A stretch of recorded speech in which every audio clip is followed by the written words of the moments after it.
e tal, né? Porra. Bom, gente, estamos prontos, iniciando a gravação. Espera aí. Olá, amigas, olá, amigos! Está no ar mais uma edição do podcast do blog Legislativo, com apoio da Fundação Konrad Adenauer, do Movimento Voto Consciente e diretamente dos estúdios magníficos da nossa querida Schur.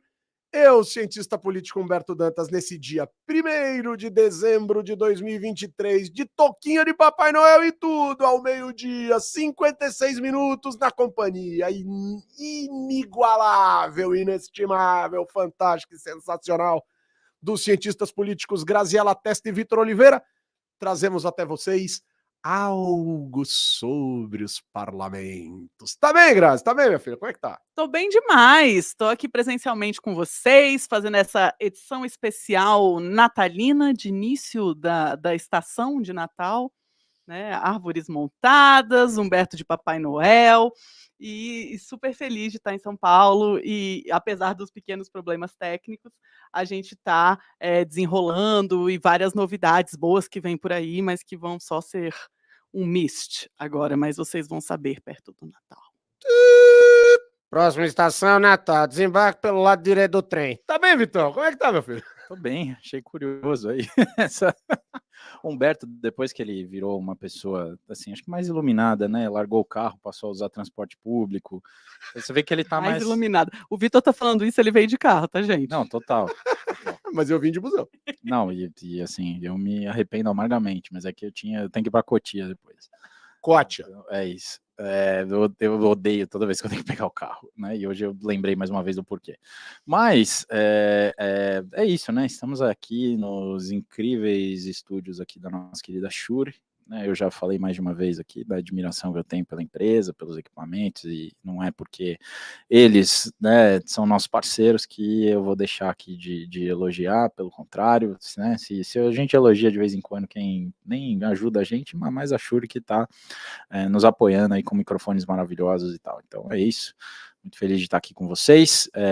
Lembrando que esse podcast, né, está sendo transmitido, né, ao vivo ali pelo YouTube, dessa vez não pelo YouTube do Legislativo, por conta de alguns probleminhas técnicos, mas se você entrar lá no link, você que está nos ouvindo ainda pode chamar outras pessoas para vir para cá, e você que nos ouve aí pelo seu agregador de podcast favorito e tal, lembrando que nós temos um novo endereço, né, estamos hospedados agora em uma nova página no Spotify, né, e em breve também em outros agregadores, eu acredito, né, então... E novos parceiros. Vamos lá, Legis-ativo, Movimento Voto Consciente. É isso. Tem que colocar o Movimento Voto Consciente. E eu gostaria de lembrar que na semana passada, nós lançamos aqui uma promoção. Tem promoção. Pedindo para as pessoas... O gerente ficou louco! O gerente ficou louco! Parem as máquinas! Ok. Semana passada, nós tínhamos uma avaliação no Spotify. Tínhamos 1000 avaliações no Spotify. E a Grazi falou, se bater 30, eu sorteio um livro. E nós já batemos. Mulher de pequena fé. 27, aí. Peçam para os seus coleguinhas. 1000 pessoas já curtiram o nosso canal no Spotify. Bom, pessoal, então super importante, estamos de endereço novo, estamos de casa nova no Spotify, Legis-ativo, Movimento Voto Consciente. Mas vamos dar início aqui à nossa pauta do Poder Legislativo, mais uma vez agradecendo muito o pessoal da Schur. Galera, seguinte, eu acho que a gente tem alguns pontos ainda daquele conflito entre STF e Senado. Porque, a agenda andou no que diz respeito, Grazi, às restrições que o Senado sugere colocar ao STF. 2, Rodrigo Pacheco disse, no começo do ano que vem, nós vamos votar também limite de mandato para o STF. O limite de mandato, Grazi, e aí eu queria tocar nesse ponto. Se esticaram com a PEC da Bengala, eu adoro esse nome, PEC da Bengala. Isso é uma piada quinta série. Eu tenho dificuldade de me concentrar quando eu ouço PEC da também, Bengala. eu Eu também, confesso, eu eu confesso. também. Mesmo assim, eu Nossa, controlando a minha gente, quinta não, série. eu né? não. O autor- Eu demorei para entender por que vocês O tinham essa autor coisa. da com a PEC da Bengala foi o senador Kid Bengala. Não, para. O pior é que ele se candidatou, né? O Kid Bengala ele chegou a se Então, por isso que eu candidatar. Né? falei, não Tá pode vendo adiantar. por que é Eu não importante ter faria mulher PEC. nos espaços, Com gente? certeza. Ele foi, Com certeza. ele foi candidato a deputado. Mas olha, vamos voltar. Então, se a PEC da Bengala esticou o mandato em mais 5 anos dos ministros do STF e há uma discussão sobre restringir o mandato do ministro do STF, não é razoável que essa idade de 35 ande, sei lá, 50, 55, 60. Não sei, eu tô pensando alto. Eu não acho que uma pessoa com 60 é mais capaz de julgar do que alguém com 45, do que com 50, enfim. Mas esse é um novo capítulo desta contenda entre STF e Senado. Grazi, o primeiro capítulo já irritou os ministros. E desculpe, senhores ministros, os senhores reagiram de forma absolutamente desproporcional, o que vai fatalmente jogar uma parcela expressiva da opinião pública contra vocês, porque vocês se acham intocáveis. Se o Poder Legislativo não pode discutir o Judiciário, senhores ministros, os senhores perderam a razão. Os senhores perderam a razão completamente. Estão perdendo, estão pedindo para perder a razão. Mas e aí, Grazi, mandato ou não mandato? Porque o Zé Mário Vanderlei, nosso queridíssimo, foi pai ontem. Ó, Foi que legal, pai ontem, parabéns. olha que legal. Parabéns, parabéns. O Zé, beijo pro Zé, disse, cara, essas coisas que estão sendo discutidas aí não destoam de como é no mundo, não destoam do razoável em termos de discurso. É que tá tudo ideologizado, polarizado, estigmatizado, não sei o quê. Mas e aí, Grazi? Pois é, Humberto, entendo que exista várias discussões que são relevantes de serem travadas e que os pontos são interessantes de serem apresentados. E, claro, é papel do legislativo discutir isso. Eu entendo que tem vários pontos que seriam, inclusive, salutares do ponto de vista de juiz de valor da cidadã Graziella aqui. Né, dos ministros exercerem o cargo por um tempo mais curto, né, e que isso seja por meio de uma idade mínima mais alta. Todos esses pontos são muito interessantes.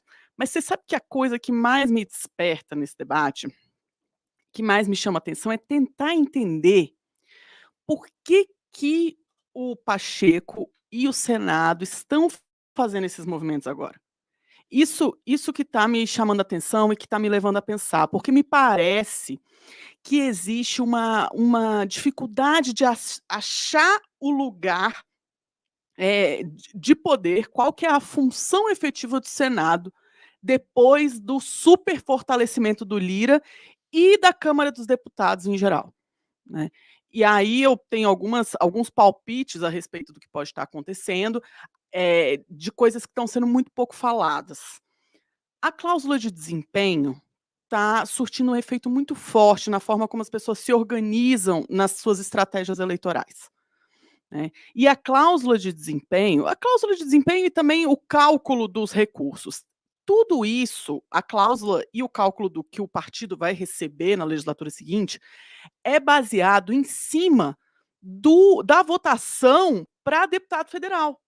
Né? E aí, inclusive, já dou aqui até um spoiler do nosso Governabilidade 2.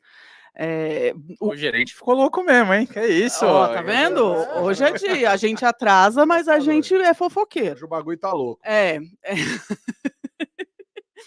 Mas no capítulo que a Lara, o Bruno e o Arthur escreveram, eles mostraram como que os partidos aumentaram, quase todos eles, né? Na média foi altíssimo o aumento do investimento em campanhas para deputado federal. Né? Então, eu acho que isso já é um indicativo de que a Câmara dos Deputados ganhou muita importância, né, dentro dos partidos políticos. E o Senado Federal, por outro lado, ficou relegado. E o que aconteceu... O STF cresce, a Câmara cresce e o Senado quer crescer. Seria isso? Eu acho que o Senado não consegue se encontrar. Não consegue se encontrar. E eles têm uma atuação muito pouco partidária, cada vez menos partidária. Né? Então, eles não conseguem recursos, não conseguem espaço dentro dos partidos. E aí, interessante essa hipótese. É legal essa hipótese. E aí, o que acontece é o seguinte: todos aqueles mecanismos contramajoritários que antes se processavam dentro da Câmara dos Deputados, quer dizer, as possibilidades que a minoria tinha de acessar o processo decisório da Câmara e que foram sendo reduzidos, eles foram transferidos mais para o STF do que para o Senado. Claro, para o Senado também. Teve projeto que passou muito rápido na Câmara e que depois brecou no Senado. Mas a maior parte deles está acontecendo via STF. E a sensação que dá é que, ao invés do Senado se contrapor à Câmara dos Deputados e se colocar como uma casa de acesso de determinadas questões que não estão conseguindo ser acessadas na Câmara, ele começa a combater o STF, que tem esses mecanismos. Né? Algo como, porque o STF se coloca aqui, a gente não consegue brigar com a Câmara. Porque a gente não é o único gatekeeper da Câmara, o Senado é também. Né? Se não tivesse o Senado. Se não tivesse o Senado de gatekeeper, o STF de gatekeeper, o Senado poderia entrar em embate mais direto com a Câmara dos Deputados e com a autoridade do Lira. Né? Essa lógica meio perdida é momento Legião Urbana, hein? Quero me encontrar, mas não sei onde estou. Jesus. Vem comigo. Eu acho que é o Chapéu. Foi o Chapéu. Mais calmo. Imagina se fosse de cowboy. Dessa confusão e dessa gente. Não, mas foi bem. Foi uma boa música.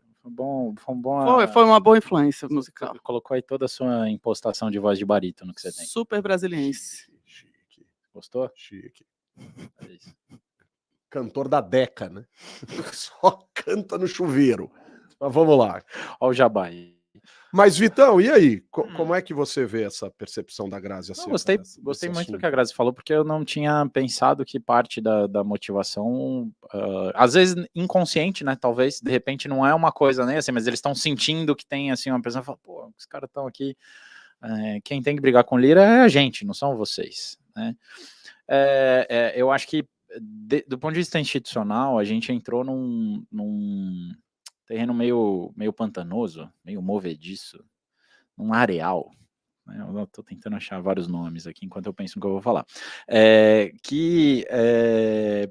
de redefinições de papéis institucionais desde o impeachment da Dilma. Né? E a gente pode talvez não concordar com o tempo e nem com o volume, a dimensão, a profundidade dessa mudança institucional, mas acho que todo mundo acha que alguma coisinha mudou de lá para cá.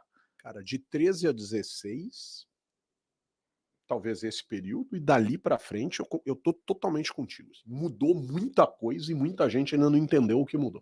Não, e acho que eles não entenderam totalmente também. Também. Aí eu vou puxar um pouco de sardinha pro meu lado, porque acho que se tem uma coisa interessante na minha mestrado foi exatamente entender que o sistema político ele não é muito eficaz na sua capacidade de absorver essas informações institucionais, tipo, rapidamente. Ele demora um pouco, ele funciona meio que na lógica anterior, demora um pouco para processar essas informações. Né? Até você escrever de novo um manualzinho de como é que faz presidencialismo de coalizão nessa situação, ou se é que chama isso ainda, demora mais tempo, e aí, só que nesse meio tempo é um mandato, 2 mandatos, sei lá quanto tempo demora, né? Então algumas coisas talvez demorem mais que outras, né? E meio que a minha afirmação foi nesse sentido, falar, cara, tipo, a empresa vai à falência, no dia seguinte, se a empresa pede recuperação judicial, no mesmo momento ou no dia seguinte, a ação dela despenca. Tipo, o mercado é rápido para transformar, sabe, essa informação que vem de fora. O sistema político demora, as interações são limitadas, né? Tipo, a troca de soco do Lira com o Pacheco, do Pacheco com o STF, não sei o quê. Isso daí meio que são esses choques e tal, que são muito poucos, né? Em relação ao volume da encrenca que eles estão enfrentando. E aí eles meio que se medem nessa, sabe, assim, tipo, eu sempre volto naquela definição naquela sugestão de interpretação do porquê que a gente tem eleição do Przeworski, que é esse negócio, basicamente, você conta quantos tem aí do seu lado, eu conto quantos tem aqui do meu, e a gente vê que se a gente brigasse, quem ia ganhar, né, tipo, em tese, quem tem mais gente do lado. E meio que não dá para fazer isso direito, né, não tem uma votação ação que arbitre, agora a Câmara é mais poderosa que o Senado, agora não, é um processo que passa por orçamento, passa por como a mídia percebe o que está acontecendo, como a sociedade percebe, essas regras que mudaram recentemente com relação à alocação de recursos para os partidos via Câmara, que de uma certa forma dão uma institucionalização, dão uma partidarização maior para esse trabalho, né? E meio que o Senado sempre foi o refúgio dos caciques, né? E talvez o Senado esteja, de fato, numa crise de identidade aí, né? E parte dessa briga tem a ver com isso. Então, desse ponto de vista, eu super concordo. Nossa, essa volta gigantesca para dizer. Eu concordo muito com essa interpretação da Grazi, me parece ser muito interessante essa hipótese. E mais óbvio que tem ali uma perda real de poder, né? Que eu acho que o Senado está sentindo mais do que a Câmara, porque a Câmara ganhou poder em outras frentes. Talvez a pauta de costumes, e eu juro que eu encerro por aqui, não tenha pegado tanto na Câmara quanto está pegando no Senado nesse momento, ou essa pauta mais conservadora, entre outros motivos, porque a Câmara tem outras coisas que ela consegue fazer. O Senado meio que está sem o que fazer, né? Acho que é um pouco do que a Grazi falou. Aquilo que a gente brinca... Nossa brincadeira aqui, a gente tem menos espaço para brincar agora, né? Tem que dividir com os outros. Mas é impressionante como isso volta. Eu me recordo, por exemplo, de uma discussão muito grande entre Michel Temer e Antônio Carlos Magalhães em torno da reforma política, quando os dois presidiam o Senado, por exemplo, entre ali os anos 90 e começo dos anos 2000. Era anos 90, na verdade. Finalzinho, 98, 99, por ali. Acho. Tenho quase certeza que estou certo em relação a tempo. Alcolumbre e Maia, a gente se lembra quantas vezes a gente não comentou aqui do quanto o Rodrigo Maia estava ganhando em protagonismo, sobretudo com relação à questão da reforma previdenciária, e o quanto o Alcolumbre parecia estar ficando para trás, né? Então, acho assim, esse conflito, tenho para mim que do Senado, os caras ainda estão procurando um espaço. É interessante notar isso. Total. O quanto se disse no processo de impeachment que, 2 pontos, Renan Calheiros segura a Dilma e ela não cai. E o Senado ganhou um protagonismo de ser o pivô do impeachment ou não impeachment, e aí, de repente, chegou um momento em que o Renan Calheiros abandonou o barco e a Dilma caiu. Até ele votou a favor do impeachment, por mais que ele ainda continue muito próximo do PT, o PT apoie o MDB em Alagoas, pelo menos apoiou na última eleição estadual. Ele segurou a questão do direito político, né? Exato. Ele articulou, dividiu a votação, né? A questão do direito político. Então, acho que esse ponto é um ponto super importante. Mas eu queria voltar na questão do STF por um outro prisma. O STF está com 10 ministros, nunca um presidente demorou tanto para indicar, e o presidente indicou, já que o nome do nosso programa é legislativo, um senador da República para ser o próximo ministro do STF, se assim o Senado quiser. Olha que interessante. Sim, sim. Os senadores que vão sabatinar Flávio Dino não vão sabatinar um polêmico ministro da Justiça, não vão sabatinar um ex-juiz federal, não vão sabatinar um cara que tem um currículo interessante do ponto de vista acadêmico, em torno aí dos seus estudos sobre o judiciário, etc. Vão sabatinar um par. Se o Flávio Dino não for aceito na sabatina do Senado, ele dificilmente volta para o Ministério da Justiça e ele vai virar um fantasma arrastador de corrente dentro do Senado, porque ele vai ficar apavorando os gabinetes dos caras. Dizendo, velho, você me negou, eu me neguei. Então agora você vai ver a besteira que eu vou fazer pra cima de você. Quer dizer, corre o risco do Flávio Dino se transformar, se não for aceito pro Senado, na mala sem alça do Senado. E aí, já que a gente vai falar do STF... 7 anos de mandato ainda, né? 7 anos de mandato ainda. Tem 7 anos. Que não é conta de mentiroso. Mas já que a gente tá falando de STF, só um adendozinho antes de passar a palavra em relação a isso. Graças. Frases do Pequeno Príncipe para advogados. Usa aí usa um negocinho aí. Não, peraí. Não, errou. Acho que é mais essa. Isso. Então, peraí, segura aí, vamos de novo, calma lá. Não. Vamos lá. O Humberto tá se sentindo DJ. Novos efeitos. Frases de impacto para advogados utilizarem no STF advindas do Pequeno Príncipe. Só se vê bem com o coração. O essencial é invisível aos olhos. Vai descer uma escada. Pelo amor de Deus. Bom, vamos lá, galera. Então, advogado, se quiserem impressionar um ministro do STF com frases do Pequeno Príncipe, se utilizem deste 9º episódio da série Frases de Impacto para Advogados. Você que está nos ouvindo, a gente está aqui na Shure, aproveitando os recursos da Shure, e tem uma mesa aqui à nossa disposição, com vários efeitos para a gente utilizar, né? Essa mesa é incrível. E enfim, a Humberto... Então... E a gente conseguiu um efeito que a gente já deveria ver embutido nos celulares do Humberto, que é aquele apito. Aquele apito para cobrir palavrões e afins, então em homenagem a Shure. Isso, palmas para Shure. Palmas para Shure. Ô, Grazi, então, e aí, cara? Vão sabatinar um par, bicho? Vão sabatinar um par, e vão sabatinar um par... E ele tá cheio de si, dizendo que já tá aprovado, hein? Ele andou dizendo isso essa semana. E nesse contexto em que o Senado tenta se mostrar como querendo ter um poder que ele perdeu ou que ele queria ter mais, enfim. E se tem um poder que o Senado não disputa com ninguém, é a capacidade de deliberar sobre as indicações do presidente da República. Aí não é nem só para o STF, é para as agências reguladoras, tudo passa pelo Senado, isso não é prerrogativa da Câmara. Então, se a coisa continuar degringolando desse jeito, corre o risco, sim, do Flávio Dino enfrentar uma certa resistência. Acho que seria uma grande surpresa se o Senado, de fato, recusasse, mas acho que o Senado pode fazer um movimento de não aprovar com uma maioria larga, para deixar claro para o governo que numa próxima ele pode dar um passo atrás. Mas, Humberto, o Flávio Dino está fazendo o périplo que todos eles fazem. Ele não está se sentindo especial porque ele é senador, ele está lá tomando os cafezinhos, gabinete a gabinete. Não, eu acho que ele agiu como todos e falou como poucos. Tá, perfeito. Porque ele andou dizendo por aí que já tinha os votos suficientes. Tá. Não, e assim, né, eu acho que não é segredo para ninguém que essa indicação do Lula de Flávio Dino, para além de uma proximidade ideológica e política evidente, tem a ver também com a necessidade de neutralizar pelo menos uma possível candidatura dentro da esquerda, que vai começar a brigar entre si pela sucessão.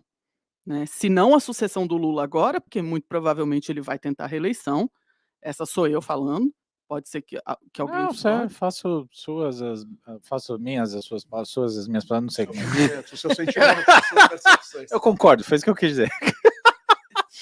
Mas, de toda forma, estão querendo saber quem vai ficar com o legado do Lula. Né?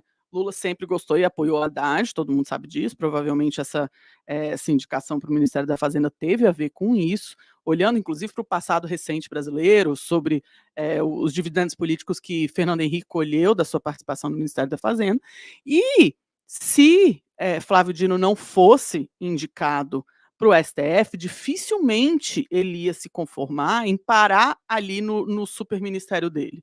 Estou falando superministério porque é um ministério com muitas atribuições.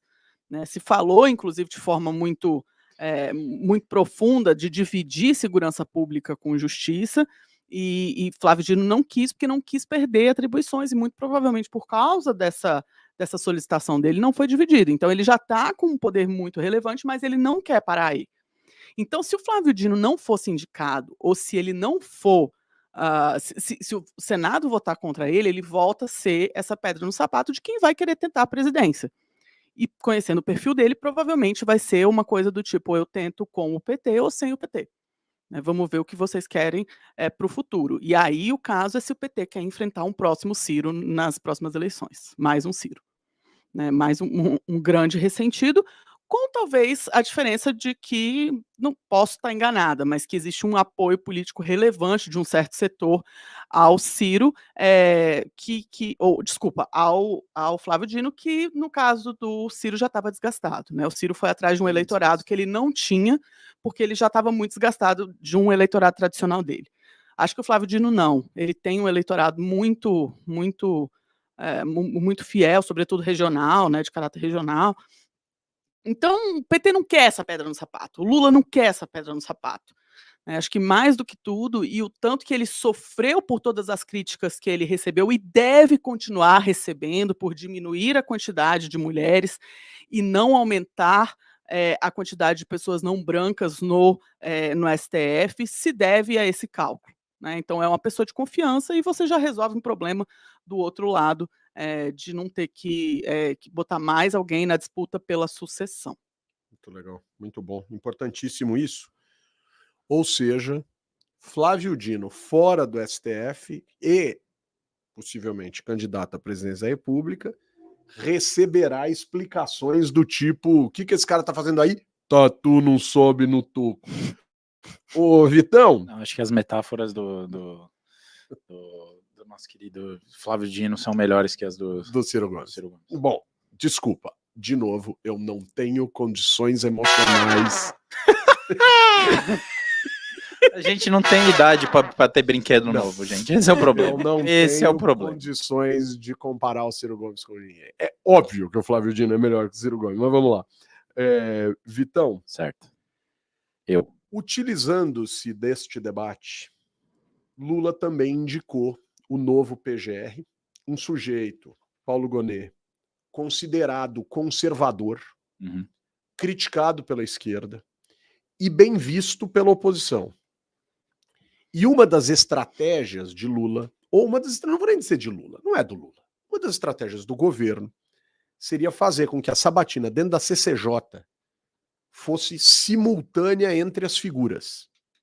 Gonet e Dino ao mesmo tempo, como foi recentemente sabatinado o trio que tomou posse no STJ por indicação do Lula. Dois ex-desembargadores, um ex-desembargador do Ceará e um ex-desembargador de Minas Gerais, e uma advogada, uma moça.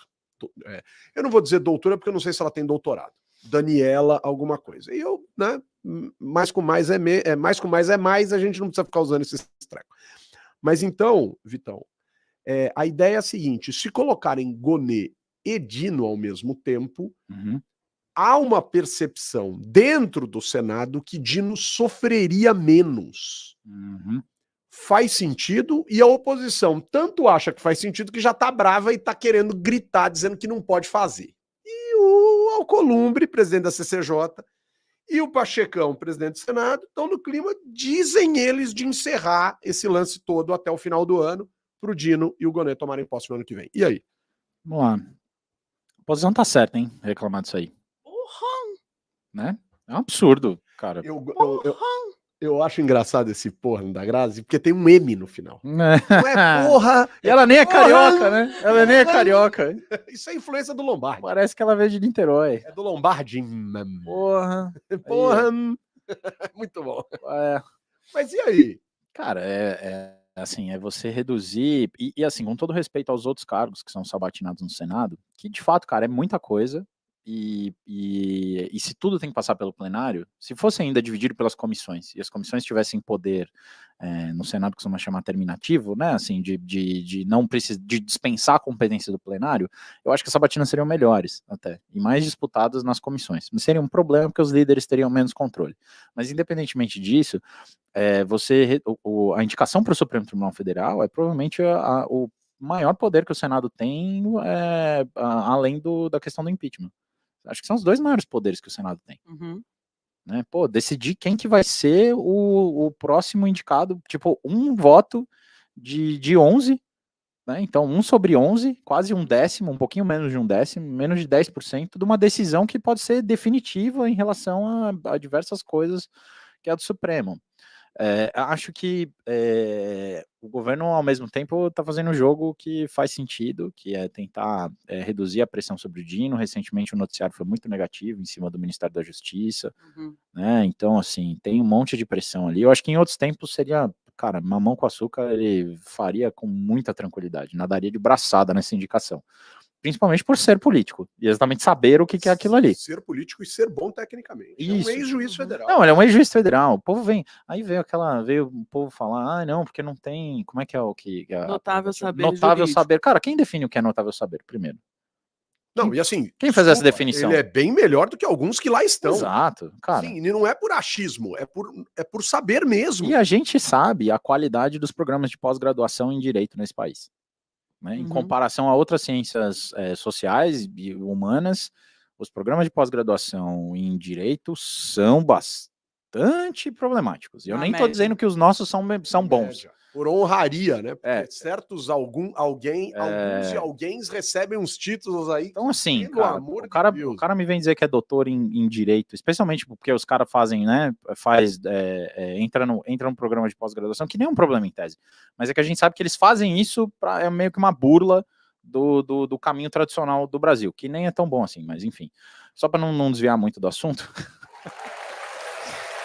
Torcida vibra, velho. Eu adoro essas críticas construtivas. São o mundo do direito. Não, total. Eu acho que a gente tem até uma certa birra, tem que tomar até um pouco de cuidado para não exagerar na dose. Veja aí o jeito que você se refere a mim. Excelentíssima, como é? Essa senhora do judiciário, antes que eu seja preso, né? Essa senhora do judiciário catarinense. Meu Deus do céu. O quê? Excelentíssima? Excelentíssima senhora, você tá louca, cara.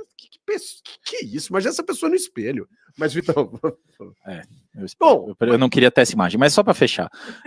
O lance da sabatina conjunta é uma tradição, na verdade, no Senado já. Já faz... Eu não sei como é que era antes de eu acompanhar, mas desde que eu acompanho esse negócio, e teve essa semana indicação para 2 diretores do Banco Central, que em tese também deveriam ser sabatinados individualmente. As indicações de autoridades, por exemplo, de cargo de diplomata, né? Quem vai ser cônsul não precisa passar, mas quem vai ser embaixador precisa. Né? Então, assim, elas são feitas de baseada também. Chega lá...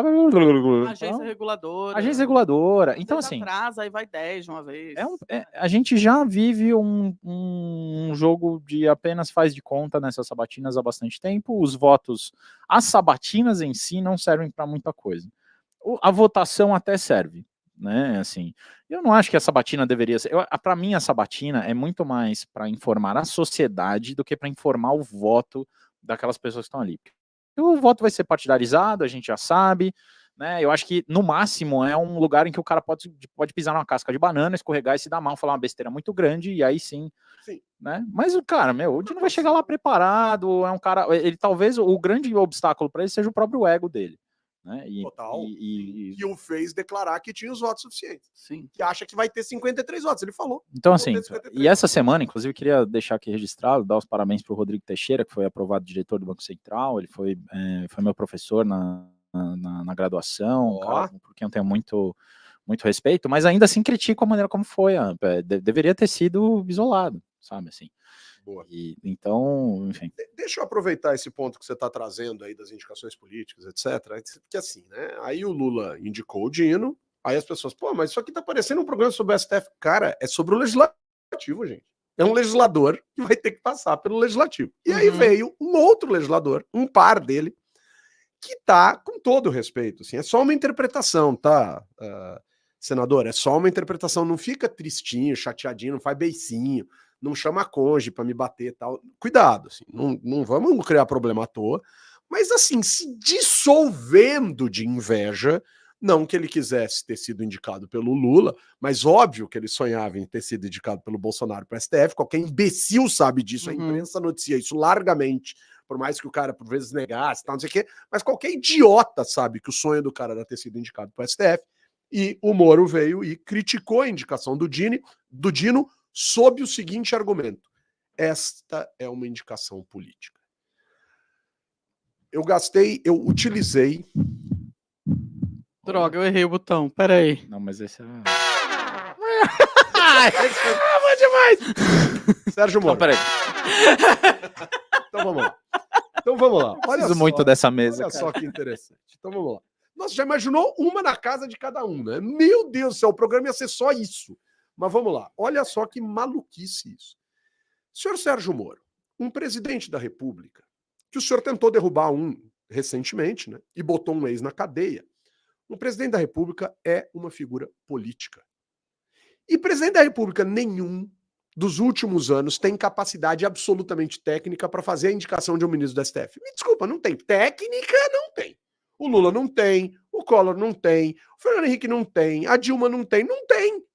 Tecnicamente, do tipo puro, não tem. Então, beleza. Então a indicação já é política, por razões óbvias. E a indicação política pode se dar em diferentes frentes. Pode ser uma questão mais ideológica, pode ser uma questão de representatividade, né, de lógica de característica da sociedade, pode ser por um reconhecimento de carreira, mas toda indicação, então, será política. Você tem um nome para indicar em milhares de pessoas e você é um político eleito, a indicação poderá gerar interpretações políticas e é política, feita pelo presidente da República. 2. Ela é aceita por 81 representantes. Ela é vista, observada por 81 representantes, que, salvo engano da minha parte, são senadores, que, salvo engano da minha parte, são eleitos no universo político, incluindo o senhor Sérgio Moro. O senhor é resultado do desejo do paranaense tê-lo no Senado. Ponto. Ninguém está discutindo isso. Apesar do PL, seu partido de semi-estimação, não ao qual o senhor é afiliado, mas seu partido de estimação, tá doido para ver tua cadeira livre. Doido para ver tua cadeira livre. Né? Louco para te derrubar. A ação que corre na justiça... Até candidato. A ação que corre na justiça é do PL, não é do PSOL, não é do PT, é do PL. É o PL querendo caçar o Moro. Então vamos com calma, PL do Paraná. Mas vamos lá. Então, segue aqui comigo, Grazi. Então, beleza. Então a indicação de um sujeito do executivo eleito presidente, político, que passa por 81 pessoas políticas. Para vir um desses 81 políticos, vai dizer, essa indicação é política, e desmerecer a indicação, morrendo de inveja e se dissolvendo de ciúme. Cara, por que a gente faz isso com a política, cara? É óbvio que a indicação é política, é óbvio que a indicação é política. E é óbvio que o STF é um órgão político. E aí eu vou dar um exemplo, Grazi, para ilustrar o meu argumento aqui. Carla Zambelli é mantida ré naquela história de sair correndo atrás das pessoas num bang-bang paulistano, né, com aquela arminha ridícula, aquela posição semi-infantil, né, é mantida ré no STF por 9-1. Quem é um que destoou? Nunes Marques. Mas o Nunes Marques, Moro, não é uma indicação política do Bolsonaro, é uma indicação técnica. O André Mendonça não é uma indicação política do Bolsonaro, é uma indicação técnica. Ele é indicado por Deus. É por Deus, e bonito por natureza. É mais que beleza. Depois que ele fez o tratamento capilar, ficou maravilhoso. Ficou chique demais, hein? Uma tartaruga peluda. Mas o lance é esse, cara. Então, assim, pensem o seguinte, galera. E eu não tô criticando o Nunes Marques nem o André Mendonça do ponto de vista da indicação política. É perfeito. O Bolsonaro não falou que queria alguém terrivelmente evangélico? Isso é uma escolha ideológica. Isso é uma escolha política. Grazi, o que a gente faz com o Conge, bicho? Eu acho, Humberto, Conge. Tem uma... e aí, 2018 era mais forte nesse sentido, né? Que foi quando se desmereceu completamente a política. A única política possível era a nova política, né? Mas tem uma É a nova política mesmo, Grazi? Explica pra gente. PRTB. Não, eu acho que é interessante a gente pensar na ideia da polissemia que esse termo pode ter, né? Mano, Grazi, quando eu acho que eu já aprendi tudo. A palavra do dia é polissemia. Graziela, o plantão do Aurélio. Vocês estão cansados de saber o que é isso. Demais, mas é que tá muito engraçado. É bom mesmo. Não, é verdade, porque quando a gente, vocês, os nossos ouvintes que pegam o celular, pegam o YouTube ou entram no Spotify ou qualquer que seja o agregador de podcast e vão atrás de um podcast de política, provavelmente nós, quando ouvimos política, estamos pensando em representação, em democracia, em muita coisa ruim, mas em coisas boas também, né? Naquilo que há de melhor que pode sair da política. Alguém que é muito afastado desse mundo, da participação democrática, da cidadania, de tudo, dessa ideia de uma certa proximidade com a política, normalmente entende política como sendo algo necessariamente ruim. Né? Então, lá no meu trabalho, fulano foi promovido e não eu por causa de política, porque eu sou melhor que ele. Porque ele fez política, né? E aí, nesse caso, a pessoa tem toda a razão de reclamar, mas não é porque ele fez política, é porque há patrimonialismo, é porque há favorecimento, enfim. né? Isso tudo existe na política, mas isso não encerra o que é política, né? Então, quando o Sérgio Moro fala que não pode ser político, ele está falando para esse público, né? E ele está surfando em cima dessa polissemia, ele sabe disso, né? Só que ele também... Muitos de nós sabemos. Ele, com todo respeito, eu não sei se sabe. Falando sério. Eu acho que isso está introjetado de um jeito que ele não Pode sabe. ser também. Ele não sabe. É, Eu duvido que saiba. Eu não é. acredito que saiba. Só que a questão toda é que, quando a pessoa está próxima da política, participa, ou é um representante, no caso dele, e segue falando mal de política, e ela está desmerecendo a democracia como um todo, né? Porque é isso. A dignidade que essas pessoas gozam, os senadores, os deputados, o próprio presidente que vai indicar o ministro do STF, essa legitimidade é fruto do voto, né? Então, isso é, inclusive, uma das coisas que você escuta os parlamentares falando na Câmara dos Deputados quando tem algum conflito maior, às vezes quando tem audiência pública ou quando tem alguma sabatina de alguma coisa ou no Senado ou na Câmara, os deputados falam, você tem voto nas costas? Você não tem, eu tenho, né? E isso, para alguém olhando de fora, pode parecer algo muito mesquinho, mas, por outro lado, do ponto de vista democrático, é isso mesmo, né? Com todos os problemas que a democracia tem, é isso, essa pessoa tem voto nas costas. A hierarquia dela, a gente olhar com deferência para ela, não vem do que ela é ou do que ela poderia ser, mas vem do fato de que muitas pessoas acreditaram nela a ponto de escolher ela a despeito de todos os outros. E a gente nem poderia fazer com todo respeito, a gente nem poderia fazer uma crítica em relação a isso do lugar onde a gente está. Porque nós, da onde a gente está, a gente sempre cobra o outro por titulação. Isso. Por estudado, por isso. A gente adora essas bobagens, entre aspas, que em alguns momentos são importantes, e em outros a gente exagera. Mestrado, doutorado, publicação, bababá. Assim como acho também que os políticos exageram, tipo, você não tem voto, você não quer. É o tal do lugar de fala, que vários lugares se protegem se utilizando, e vários lugares têm toda a razão ao utilizar. Tem um equilíbrio nessa história, né? Não, é porque tem espaços que, de fato, o direito à voz é de quem tem voto nas costas, tem outros espaços que não. E é razoável que o direito à voz seja cada vez mais aberto e que haja um debate, um espaço no debate público. Não é que essas pessoas tenham exclusividade no debate público, não é sobre isso. Mas que existe também uma necessidade de se respeitar a dignidade disso, né? Então, eu acho que é um pouco nisso que ele surfa, Humberto, nessa ideia muito negativa em relação à política, né? Mas eu gostei que o Vitor trouxe aquela hora a fala do Przeworski, né? De quantos eu tenho, quantos você tem, para a gente não entrar em guerra. Eu tenho refletido muito nisso ultimamente, sabe? Quanto mais... Agora teve cessar-fogo, diminuiu um pouco toda aquela tensão na faixa de Gaza, enfim, nessa situação muito triste que a gente viveu, mas quando eu acompanhava, né, quando estava o momento mais tenso do conflito, que tinha mais gente morrendo, civil se machucando brutalmente, aí não estou assumindo nenhuma posição, estou falando da tristeza de olhar do que o ser humano é capaz de fazer, né, com crianças, com pessoas idosas, enfim. Quando eu olho para essas coisas, eu fico pensando o quanto a política é importante, porque por pior que ela seja, né, por mais grave que seja o pior da política, ainda é melhor do que a guerra. A alternativa é pior. A alternativa é a guerra. Tudo bem que a guerra vai ser um aparato político, mas não é democrático, não é razoável, né?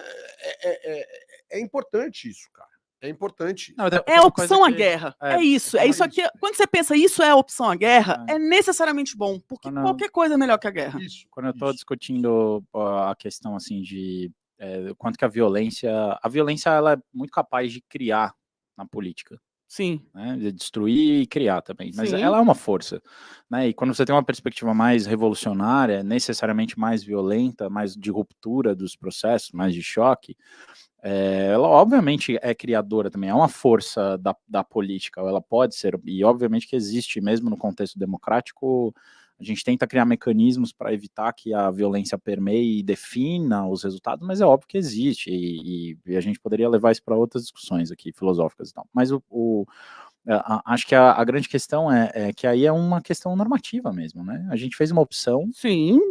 por Sim. entender que não só é possível criar também na política, né, mudar aquela coisa da mudança e da persistência social, né? Assim, mas é possível mudar, é possível melhorar, é possível progredir, a despeito do que isso signifique, sem violência. Né? Então, acho que esse é o nosso, né? E aí a nossa defesa da política... É possível resistir, é possível não andar, é possível não caminhar, porque a política, porque o tempo da política, porque a lógica... E a ausência de violência não no sentido de que a ausência de conflito. Isso, é perfeito. É o conflito processado numa outra arena. É isso. Isso. E a gente acredita nisso, óbvio.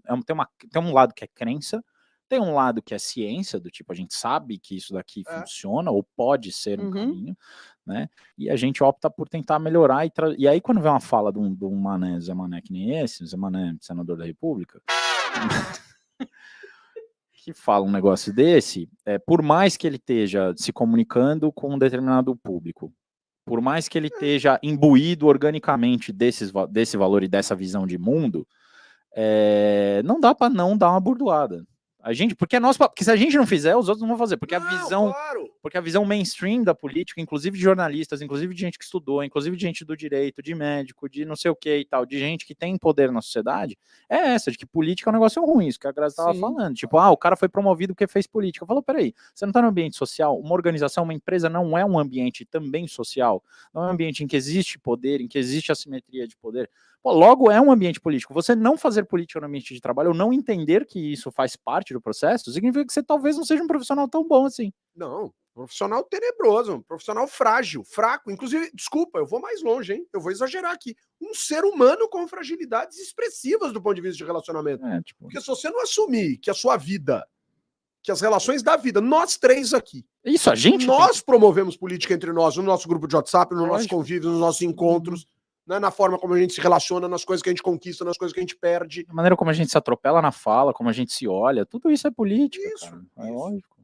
Agora, Vitão, deixa eu contar um negócio. Peraí que antes eu preciso fazer uma coisa emergencial, Gui. Grazi, me passa a mochila, por gentileza. Não, eu preciso colocar o cabo no computador logo. Porque vai acabar a bateria. Meu Deus! Meu Deus! Vai acabar a pilha! Então, olha só. Pessoal, deixa eu então começar a encerrar o programa, só para lembrar o seguinte. Saiu uma matéria essa semana no Globo, muito interessante, jornal O Globo, portal do Globo e tal, dizendo, né, nos trazendo a ideia, fundamentalmente, de que o governo Lula, o governo de Luiz Inácio Lula da Silva, o terceiro mandato de Luiz Inácio Lula da Silva tem, desde Fernando Collor de Mello, o pior desempenho junto ao parlamento no que diz respeito à aprovação da sua agenda. Taxa de sucesso. Taxa de sucesso. Claro que a gente está falando de um tempo comparado ao tempo, quer dizer, nos primeiros 11 meses, é óbvio, ninguém está comparando 4 anos, 8 anos, com um ano. Assim, no mesmo tempo, a reportagem mostra que Lula teve um desempenho este ano muito, muito, muito ruim, do ponto de vista daquilo que talvez ele esperava no que diz respeito à sua agenda. A gente pode ter uma série de ressalvas em relação a isso, mas um dos pontos que eu acho que a gente não pode desconsiderar é, de novo, e a gente tem falado isso aqui há meses, o Congresso Nacional que está montado é um Congresso Nacional que muito provavelmente facilitaria infinitamente mais a vida da agenda do Bolsonaro do que a própria agenda do Lula. E que existe uma mudança na forma de relação em torno da lógica de governabilidade em termos legislativos, no que diz respeito à relação tradicional, que não é mais a existente executivo-legislativo. Vitão, como é que eu resolvo isso, velho? O Lula vai efetivamente chorar? Não, peraí, tem só, antes de eu fazer meu comentário, eu senti que a Grazi queria fazer algum comentário sobre taxa de sucesso, eu suponho. Tô explodindo, então faça esse comentário antes. Tô explodindo. Não, pô. Não, isso não era... Esse não.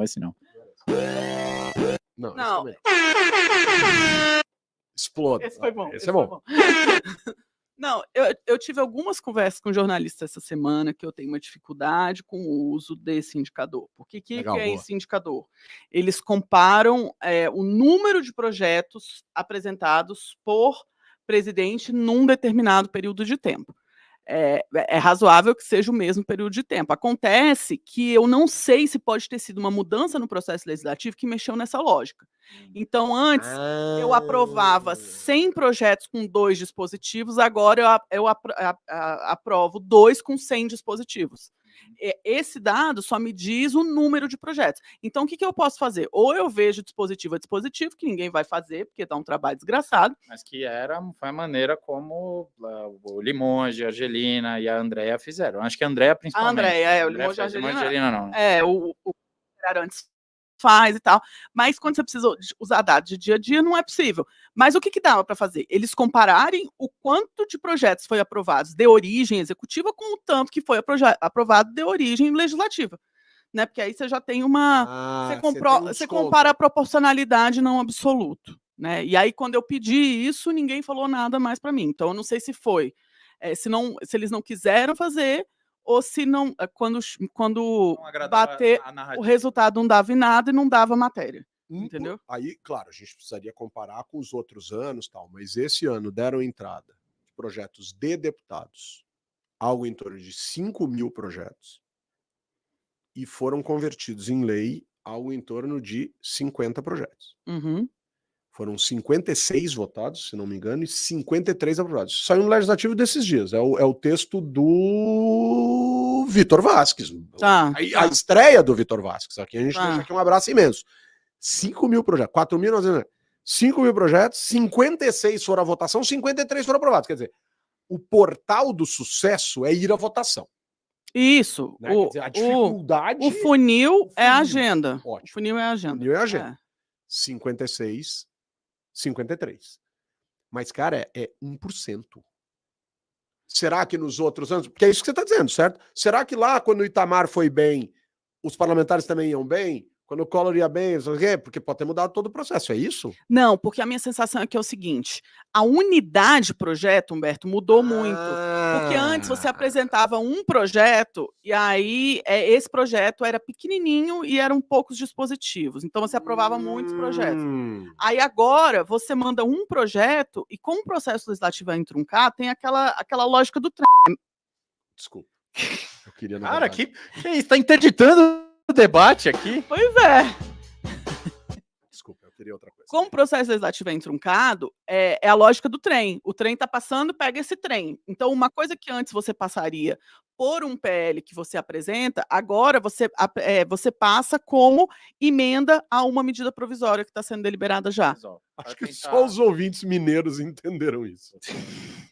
Não, mas para tentar aproveitar, pegando carona aí, não no trem, mas no argumento, eu acho que ainda assim dá para a gente conversar sobre o que está acontecendo nesse governo, que é utilizando as medidas provisórias, né? Assim, isso sim, de 2002 para cá. A quantidade de medidas provisórias que começou a caducar.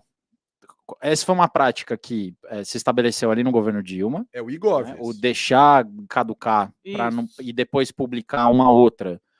Que incorpora o texto, que em tese é vedado, né, pela PEC, você não pode, depois que ela caduca ou que ela é rejeitada, em tese você não pode colocar esse mesmo texto depois em outra medida provisória, fazer esse contrabando legislativo, por assim dizer.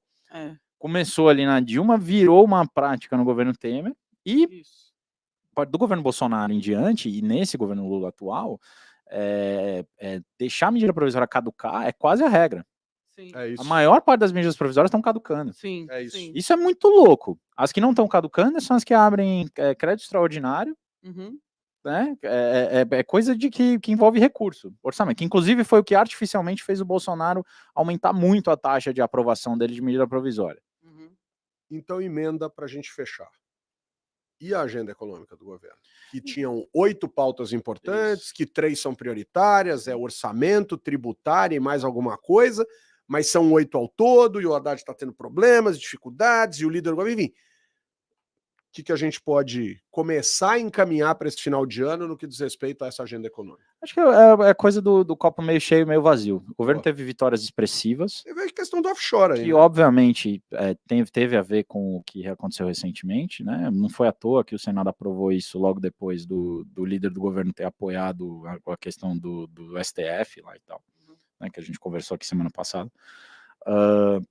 A gente, de alguma maneira, não pode tirar dessa conta o conflito que aconteceu entre Câmara e Senado com relação à tramitação de medida provisória. Sim, tinha uma incerteza sobre como é que isso ia funcionar.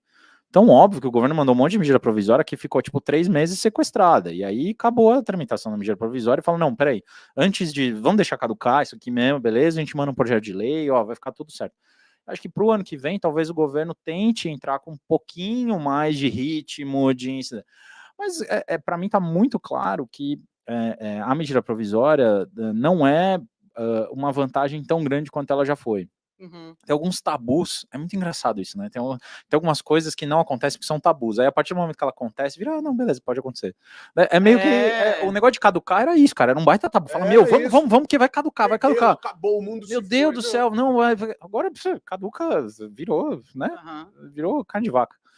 E inclusive muito louco, porque recentemente só entendi a essência da expressão carne de vaca, não é qualquer carne, é bem específico.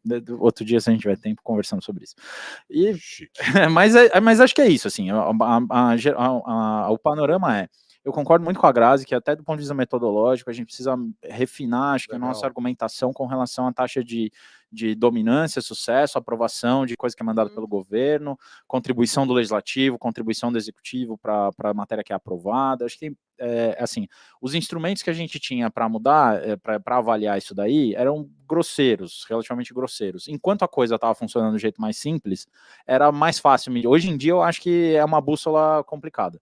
Né? Mas a gente tem acho que indiretamente a gente consegue avaliar isso ainda pelo processo legislativo quando a gente olha principalmente a tramitação das medidas provisórias. Eu acho que a moral da história é essa. Então, assim, é o copo meio cheio, meio vazio. O governo está conseguindo avançar com a agenda, mas tem uma limitação econômica, grande aí. Isso.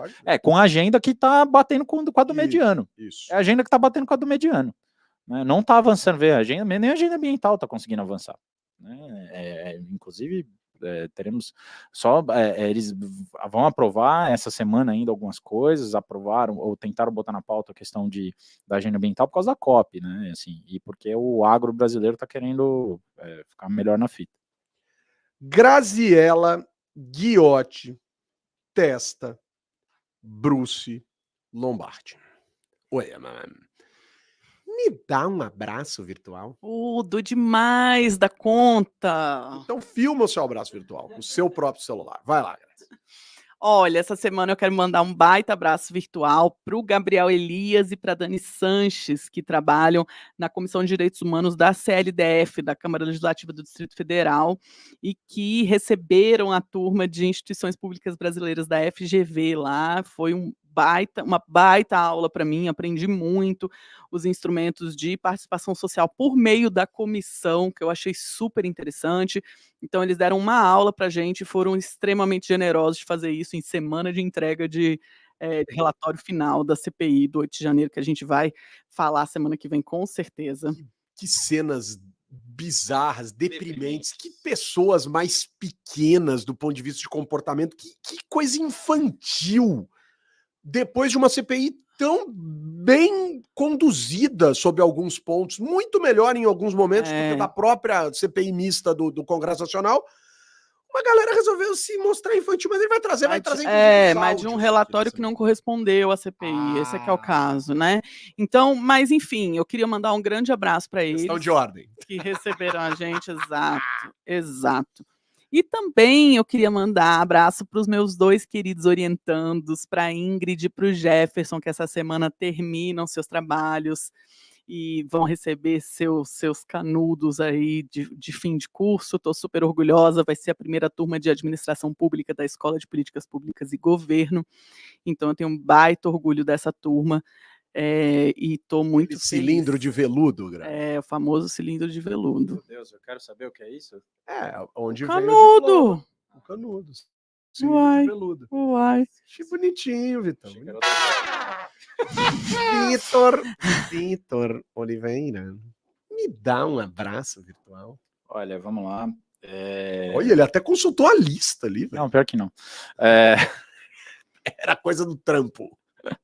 Não, queria mandar um abraço, inclusive, para a Maria Carolina Borim, que está começando a trabalhar na Pulso agora. Legal, boas-vindas a ela e, enfim, espero que ela se torne aqui ouvinte ou não, do nosso podcast. Se não, ela tá demitida, vocês esforçam as pessoas. Não, eu não falo, que isso,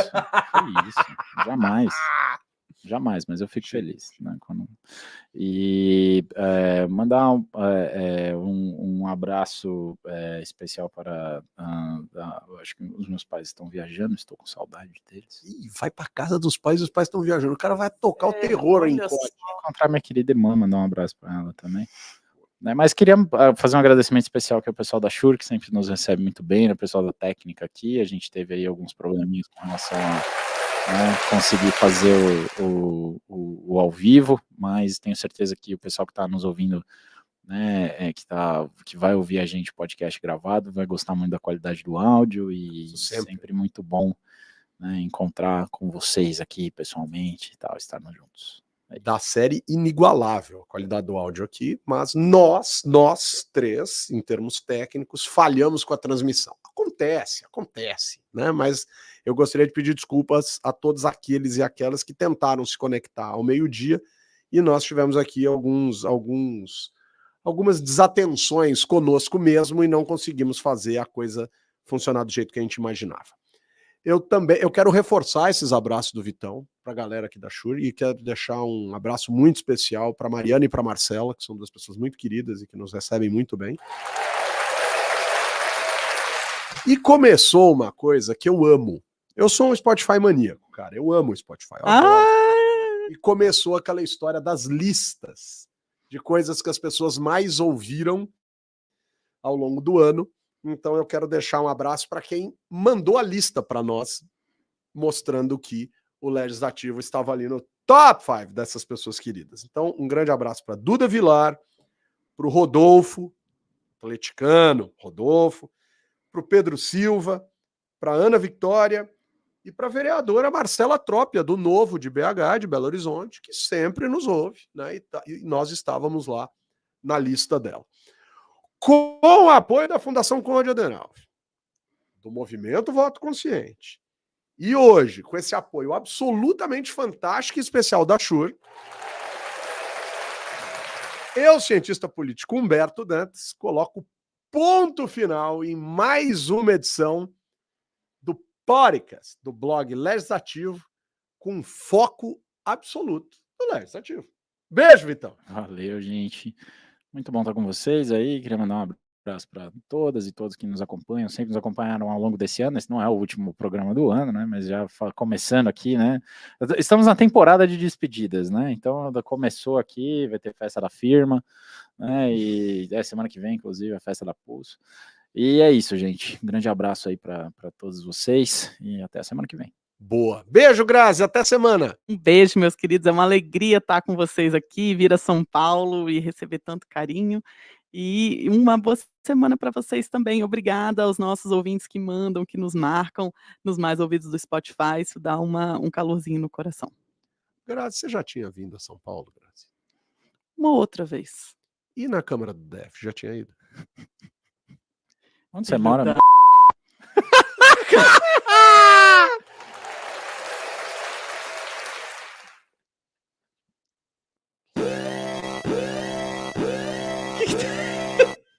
Tem que fazer aqui. Acabou o programa. Tchau, gente. Obrigada pela audiência aí de vocês.